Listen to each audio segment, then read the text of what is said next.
મહાપ્રભુજીના એક એક ઉપદેશો એ તો જ્યારે આવતા વર્ષે 16 ગ્રંથ સપ્તાહ થશે અને અહીંયા બેસીને 108 વૈષ્ણવ જ્યારે એક સાથે એક સ્વરમાં 16 ગ્રંથના પારાયણ કરતા હશે, વિચાર કરો એ ક્ષણો કેવી ધન્ય હશે, જ્યાં મહાપ્રભુજીની વાણી ગૂંજતી હશે અને એક એક ગ્રંથો ઉપર જ્યારે આપણે ચર્ચા કરીશું અને સાચા અર્થમાં જ્યારે 16 ગ્રંથ સમજાશે ત્યારે ઘણી બધી ભ્રમણાઓ ધારણાઓ આપણી તૂટશે અને મહાપ્રભુજીએ જે વૈષ્ણવતાનો માર્ગ આપ્યો છે તમને તમારા વૈષ્ણવ થવા ઉપર ગૌરવ થશે જ્યારે 16 ગ્રંથ સાંભળશો. તો એની તો ચર્ચા એની તારીખોને નક્કી થશે એટલે ઘોષણા થશે. આપણે જે ચર્ચા કરી રહ્યા છે ચંપારણ્યનું સ્થાન એ એવી દિવ્ય ભૂમિ છે. આજે પણ જે લોકો ગયા હશે એમનો અનુભવ છે કે ચંપારણની ભૂમિનું સેવન કરતા ત્યાં જતા જ આપણી હૃદયમાં કેવો આનંદ એમ લાગે કે અહીંયાના કણકણમાં મહાપ્રભુજી બિરાજમાન. મહામહોત્સવ ઉજવાયો છે, જેવો ગોકુલમાં નંદ મહોત્સવ થયો હતો એવો જ નંદ મહોત્સવ મહાપ્રભુજીના આ પ્રાગટ્ય સ્થળ પર થયો છે. દોડતા જઈને ઇલ્લમ્મા ગારુજી લાલનને શ્રી લાલન બાલ વલ્લભ રૂપે રહેલા વલ્લભને છાતીએ ચાંપી લીધા છે. ચારે બાજુ જયઘોષ થયા છે અને આમ આ સ્થાન મહાપ્રભુજી ફરી પધારીને ભાગવતજીનું પારાયણ કર્યું છે એટલે મહાપ્રભુજીને અહીંયા બેઠકજી પણ છે.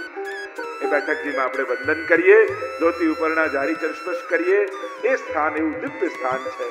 આ ચંપારણ્યના સ્થાનમાં બાજુમાં જ પ્રાગટ્યની સ્થળની પાસે મહાપ્રભુજીની 29મી જે 33મી બેઠક એ મહાપ્રભુજીની પ્રાગટ્યની 6ઠીની બેઠક એનું ગઈકાલે ચંપારણ્યના દર્શન કર્યા બાદ આપણે 6ઠીની બેઠકજીમાં વંદન કરીએ. મહાપ્રભુજીનું પ્રાગટ્ય પછી મહાપ્રભુજી તો તૈલંગ કુલ આ બ્રાહ્મણોનું એવું દિવ્ય કુળ છે જ્યાં 16 સંસ્કાર કરવામાં આવે. એટલે મહાપ્રભુજીના પણ 16 સંસ્કારો આપણે ત્યાં વલ્લભ દિગ્વિજય નામનો ગ્રંથ છે જેમાં મહાપ્રભુજીનું જીવન ચરિત્ર વર્ણન કરવામાં આવે. 3 ગ્રંથોમાં મહાપ્રભુજીના જીવન ચરિત્રનું વર્ણન મળે છે. સૌથી પહેલો ગુસાઈજીના છઠ્ઠાલાલજી યદુનાથજી એમણે શ્રી વલ્લભ દિગ્વિજય નામનો ગ્રંથ સંસ્કૃતમાં લખ્યો અને એમાં મહાપ્રભુજીના જીવન ચરિત્રનું વર્ણન મળે છે. બીજું ગુસાઈજીના સેવક ગોપાલદાસ એમણે લખ્યા છે નવાખ્યાન વલ્લભાખ્યાન, એમાં મહાપ્રભુજીનું જીવન ચરિત્ર મળે છે. અને ત્રીજું આચાર્ય થયા દ્વારકેશજી કરી અને એમના મૂળ પુરુષ નામનો પદ્યાત્મક ગ્રંથ છે, કાવ્યાત્મક ગ્રંથ છે, એમાં મહાપ્રભુજીનું જીવન ચરિત્ર મળે છે. તો આ 3 ચરિત્રોને જોતા જોતા આપણે બેઠક ચરિત્રનું અવલોકન કરતા હોઈએ છીએ. તો અહીંયા 6ઠીના બેઠકજી મહાપ્રભુજી પ્રગટ થયા એટલે રાજસ્થાનના 2 સંતો હતા. એમને એમ થયું કે અમારે વ્રજલીલાના દર્શન કરવા છે અને અમને આ નેત્રોથી પ્રગટ રૂપે ઠાકોરજીની લીલાના દર્શન કઈ રીતે થાય. અને ત્યારે ત્યાં એમને આજ્ઞા થઈ કે ચંપારણ્યમાં સાક્ષાત પ્રભુના મુખારવિંદ રૂપ શ્રી વલ્લભનું પ્રાગટ્ય થયું છે, તમે ત્યાં જશો તો એમની કૃપાથી તમને પ્રગટ વ્રજલીલાના દર્શન થશે. આવ્યા છે બંને મહાપ્રભુજીની બેઠકજીમાં વંદન કર્યા છે, વિનંતી કરી છે. બ્રહ્મચારી માધવાનંદજી અને મુકુંદરાયજી શરણે આવ્યા, વંદન કર્યા, સ્વરૂપના બાલ સ્વરૂપના દર્શન કર્યા અને મહાપ્રભુજીની કૃપાથી એમને ચંપારણ્યમાં જ સાક્ષાત વ્રજલીલાના દર્શન થયા. સાક્ષાત જાણે વ્રજ ઊભું થઈ ગયું. જો આજ ગુરુની કૃપા છે.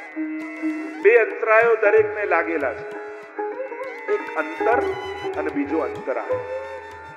આ 2 વસ્તુને કારણે ભગવત દર્શન થતા નથી.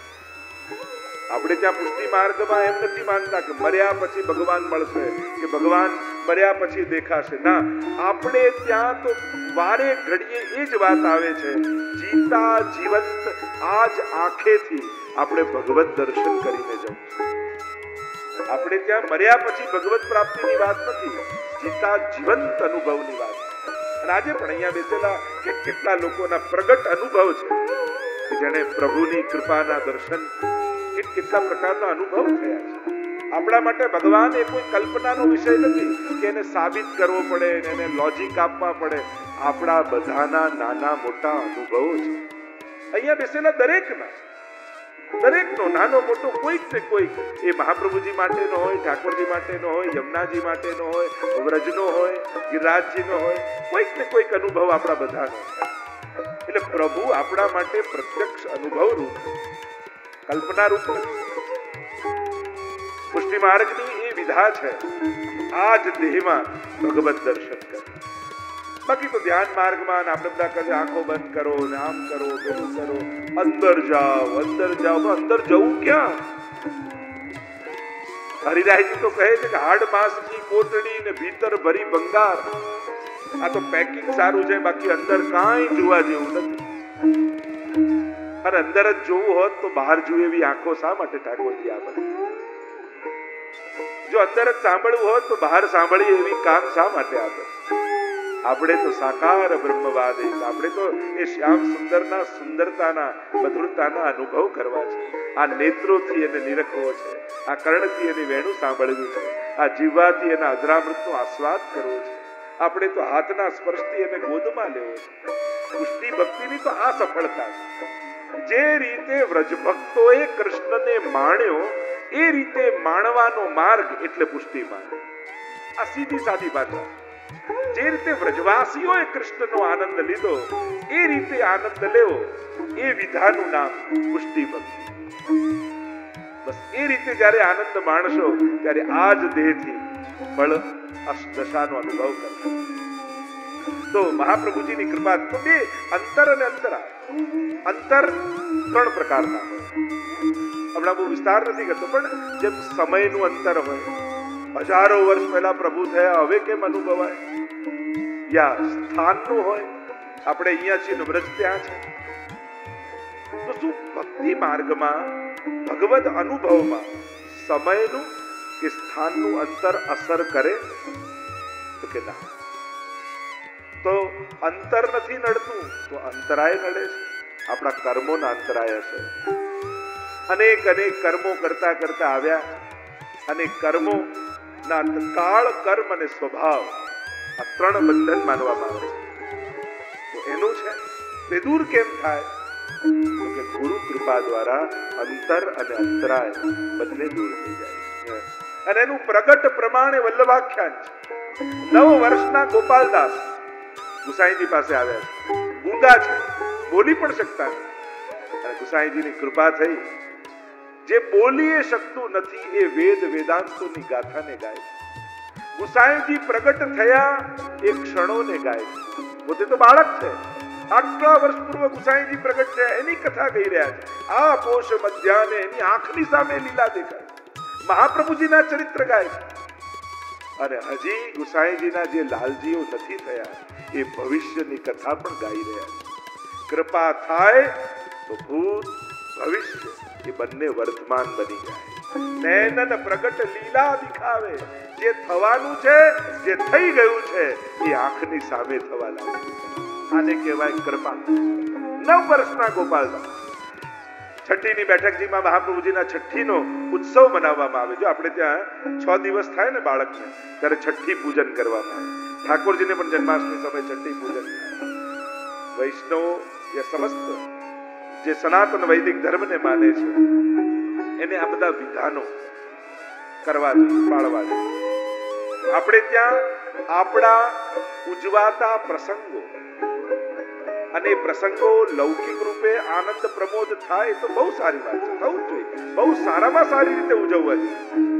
ઘણા લોકો આટલો લગ્નમાં ખર્ચ કરો, અરે પૈસા વાળા વાપરશે નહીં તો બધા સુધી પહોંચશે કઈ રીતે? એટલે પૈસો તો ફરતો રહે એમ સારું છે. ખૂબ આનંદ પ્રમોદથી ઉજવો ને ક્યાં ના. પણ સાથે સાથે 2 વસ્તુ યાદ રાખો. એક વૈદિક વિધાન. આપણે વિધિ વિધાનોનો તિરસ્કાર કરી દઈશું, સ્વીકાર નહીં કરીએ તો ધીરે ધીરે આ વૈદિક સંસ્કારો લુપ્ત થઈ જશે.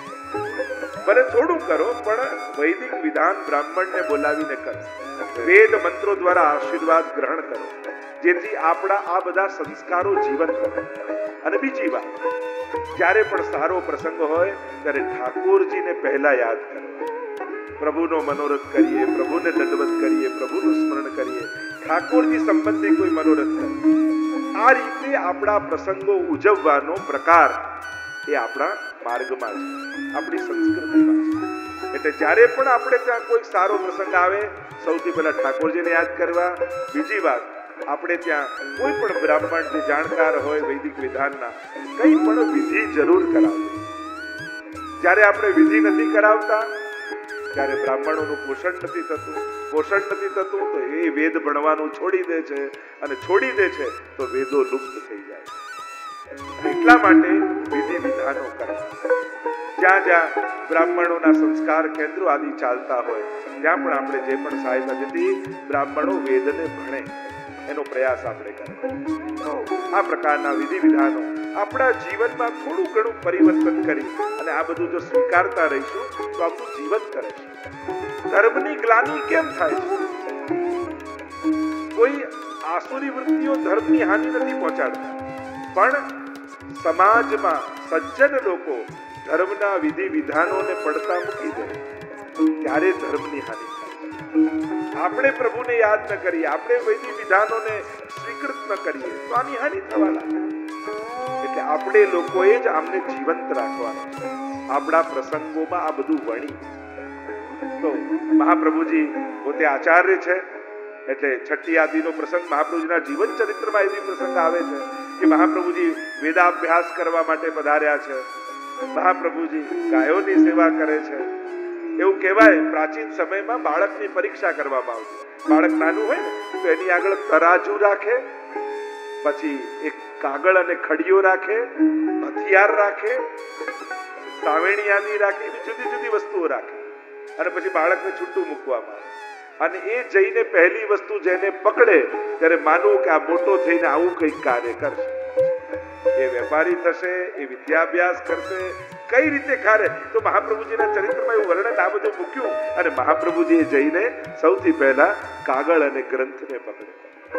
જાણી ગયા પિતાશ્રી કે આ તો વેદોના અધ્યયન કરવા વાળા છે. સહજમાં 64 દિવસમાં 64 વિદ્યાને આપે પ્રાપ્ત કરી અને બાલ સરસ્વતીનું સન્માન આપને મળ્યું. બાલ અવસ્થામાં બાલ સરસ્વતીનું સન્માનિત મહાપ્રભુજીને કરવામાં આવ્યા. આ બધા ઘણા બધા પ્રસંગો મહાપ્રભુજીના જીવન ચરિત્રમાં વર્ણાયેલા છે. તો આ છઠ્ઠીની બેઠકજીમાં આપણે મહાપ્રભુજીને વંદન કરીએ અને મહાપ્રભુજીને ત્યાં પ્રણામ કરી ધોતી ઉપરણા કરી શ્રી જગન્નાથપુરીમાં મહાપ્રભુજી. તો આજ રોજ આપણે બેઠકજીને દંડવત કરાવતા હોઈએ છીએ. તો આજે 50થી શરૂ કરીએ, કારણ કે આખું લાંબુ બધે જ પ્રથમ બેઠકથી જો ગાન કરવા જઈશું તો ઘણો સમય જશે અને આપણે કાલે 84 બેઠકની કથાનું વર્ણન કરવું છે. તો રોજના ક્રમ પ્રમાણે જે આપણે બેઠકજીને દંડવત કરીએ છીએ તો આજે 51મી બેઠકજીથી પ્રારંભ કરી અને 12 બેઠકજી એટલે 62 સુધી આપણે ગઈકાલે જે દર્શન કર્યું હતું એ ચંપારણના પ્રાગટ્યના બેઠકજીના દર્શન પર નંદ મહોત્સવ મહાપ્રભુજીના પ્રાગટ્યનો ઉત્સવ કરતા કરતા આપણે કથાને વિરામ તરફ લઈ ગયા હતા. છઠ્ઠીની બેઠકજી ચંપારણમાં પ્રાગટ્ય બેઠકની પૂર્વમાં જ આવે છે અને છઠ્ઠીની બેઠકજીમાં આપણે મહાપ્રભુજીને વંદન કર્યા. આગળ 34મી બેઠક શ્રી જગન્નાથપુરીમાં મહાપ્રભુજી બિરાજે. પ્રાય લોકો યાત્રામાં જતા હોય તો કે ચંપારણ જગન્નાથપુરીની યાત્રામાં જઈએ, ચંપારણ જાય તો ત્યાંથી જગન્નાથપુરી પણ જઈને આવે. આ બહુ વિશેષ સ્થાન છે જગન્નાથપુરી.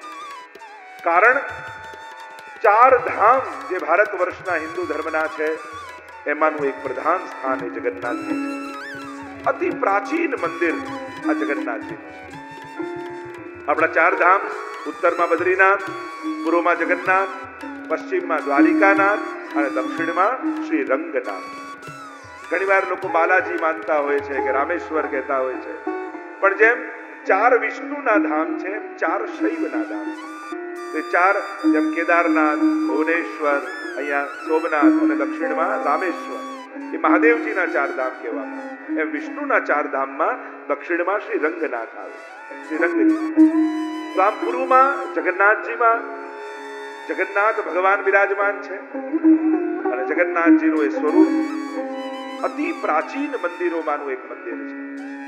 શ્રી મહાપ્રભુજીને વિશેષ લગાવ જગન્નાથજી સાથે રહેલો છે અને ખાસ જગન્નાથજીની આજ્ઞાથી જ આપણે ત્યાં રથયાત્રાનો પણ ક્રમ સેવાના ક્રમમાં કરવામાં આવે છે.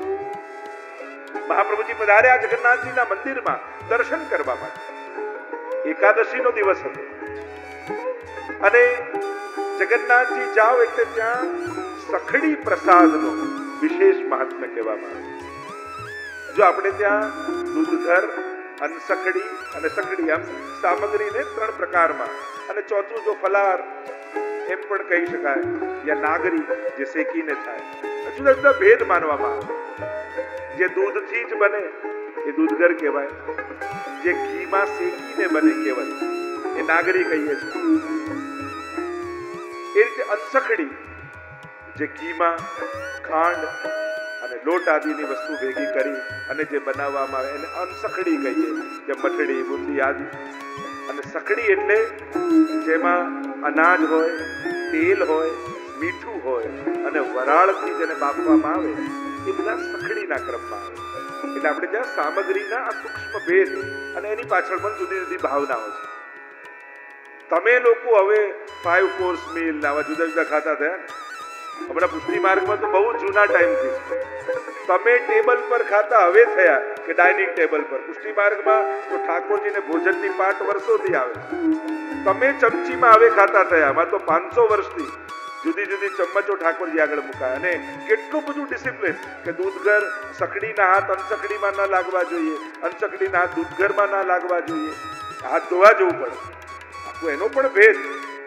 તો આપણે ત્યાં તો પુષ્ટિ માર્ગીય સેવા ક્રમમાં તો ઘણું બધું જો એડવાન્સ જોવા જાવ તો પ્રાચીન સમયથી છે. કોઈ વસ્તુ કઈ રીતે મુકાય, દૂધગર કઈ બાજુ આવે, અનસકડી કઈ બાજુ આવે, સકડી કઈ રીતે ધરવામાં આવે, એનો કોર કઈ રીતે સાનવામાં આવે, કેટલી બધું સુંદર વ્યવસ્થિત આપણે ત્યાં તો છે. પાછું મુખવસ્ત્ર હોય. આપણે એમ માનીએ છીએ કે હવે આ બધું હવે એડવાન્સ મોડર્નમાં, બાકી પુષ્ટિ માર્ગના જો ભોજનની ક્રમ તમે જોવા જાઓ તો તમને એમ લાગે કે હજી ઘણા પાછળ છો તમે લોકો. એટલું બધું એડવાન્સ છે. અને તમારા બધાના હાથ ગમે તે વસ્તુના ગમે તેમાં લાગી જાય. પુષ્ટિ માર્ગમાં તો ટચે ન કરાય ના, સકડીના હાથ અનસકડીમાં નહીં, અનસકડીના હાથ, કારણ કે એનો ટેસ્ટ, એની સ્મેલ એમાં જતી રહે.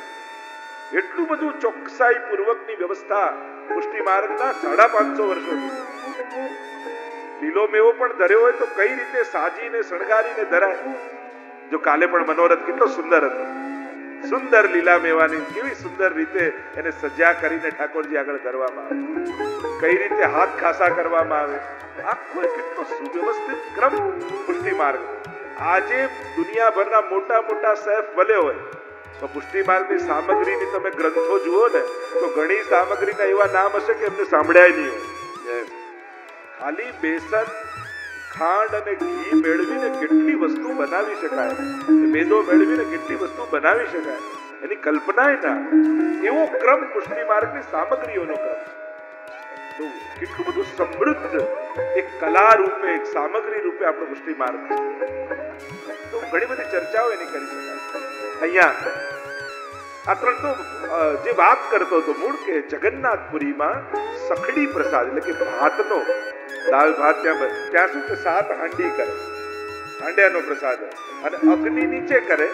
એટલે સૌથી પહેલી હાંડી ઉપર જે હોય ને એ પાકે, પછી એની નીચેની પાકે, પછી એની નીચેની પાકે, અને છેલ્લી જે અગ્નિ પાસે હોય ને એ છેલ્લે પાકે. એ રીતે આખો હાંડાનો ક્રમ ત્યાં કરવામાં આવે છે. સખડી ઠાકોરજીને આરોગાવવામાં આવે છે. અને એકમાત્ર એવી જગ્યા જગન્નાથપુરી છે કે જ્યાં જગન્નાથજીનો સખડી પ્રસાદ મહાપ્રભુજીની બેઠકજીમાં ધરી અને વલ્લભકુલને લેવડાવી શકાય. ત્યાં આરોગે છે.